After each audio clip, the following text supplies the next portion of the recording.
Food কম্পিটিশনে পুরস্কার জিতে রূপার চোখ অপারেশনের টাকা সংগ্রহ করতে পারবে কি দীপা? হ্যাঁ বন্ধুরা, আমরা এমনটাই দেখতে পাবো অনুরাগের ছোঁয়া ধারাবাহিকের আগামী পর্বগুলোতে আমরা দেখতে পারবো দীপা জেল থেকে ছাড়া পেয়ে আবার বিগ বং এ ফিরে আসে।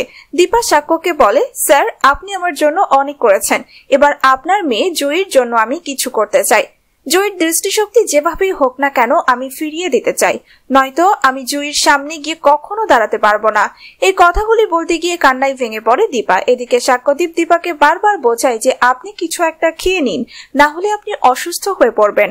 যদি অসুস্থ হয়ে পড়েন তাহলে সমস্ত কাজ একা হাতে সামলাতে পারবেন না, কারণ সামনে আপনার জন্য কঠিন লড়াই অপেক্ষা করছে। সেই লড়াই আপনাকে জিততেই হবে। কথাটা শুনে দীপার মাথার টনক নড়ে ওঠে আর দীপা বলে, হ্যাঁ আমাকে এই লড়াই করতেই হবে। আমাকে যেভাবেই হোক না কেন ফুড কম্পিটিশনে জিতে জয়ীর চোখ অপারেশনের টাকা জোগাড় করতেই হবে। সেই টাকা দিয়ে আমি জয়ীর চোখ অপারেশন করাবো। এরপর দীপা বলে, এবার আমাকে শক্ত হতে হবে, আমি শক্ত না হলে সমস্ত কিছু শেষ হয়ে যাবে। দীপা বলে, স্যার আমি কম্পিটিশনে আবার পার্টিসিপেট করব।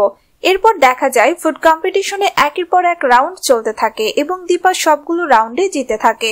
শেষ পর্যন্ত সবাইকে পেছনে ফেলে দীপা ফার্স্ট হয় এবং পুরস্কার ছিনিয়ে নেয় দীপা।